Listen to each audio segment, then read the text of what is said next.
Just a quick FYI for whoever needs to hear this. I just got off the call with a new client who came to me from what's called T-trauma, and that's therapy trauma. And let me just say something first and foremost.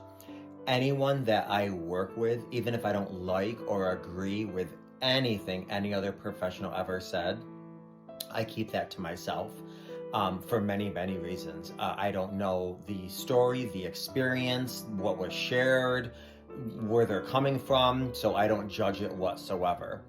But obviously, there's the overt trauma that, everyone would understand and notice is not cool.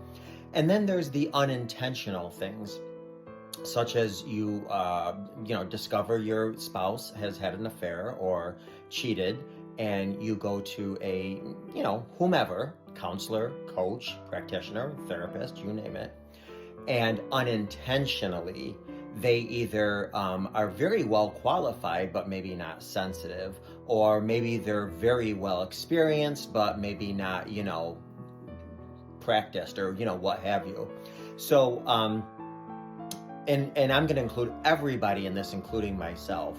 When you are talking to a professional, especially about something so profoundly difficult and personal and hurtful, you have to kind of rely a lot. Obviously, you can ask them about their pedigree and their education, their experience, and their credentials, absolutely, without question, or just look them up. They're pretty simple. But more so than that, you gotta kind of go with your gut intuition. If you're sitting down with somebody and they're not saying something, now it's not necessarily things you disagree with, because you might disagree with a lot somebody says, especially a professional, in this field.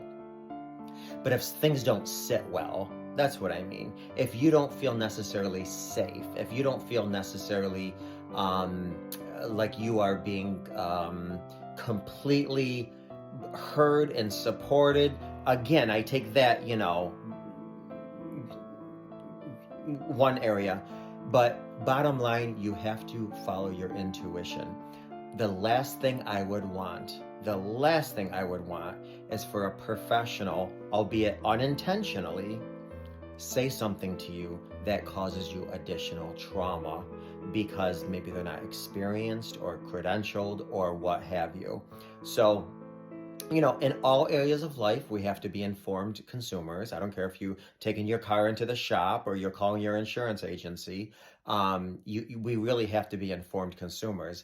But this is a tough, touchy area because you're already broken, you're already lost, your brain's already hijacked, and you don't have the time and resources and wherewithal to go calling around to see who's qualified for this. So I'm just saying, if you do need to talk to somebody, do a little bit of due diligence, but even more so than that, when you're face to face with somebody, whether it's in person, on Zoom, or what have you, really try and follow your gut and get in touch with your intuition to say, is this person somebody that I can feel safe with? Because an unsafe session is an unproductive session.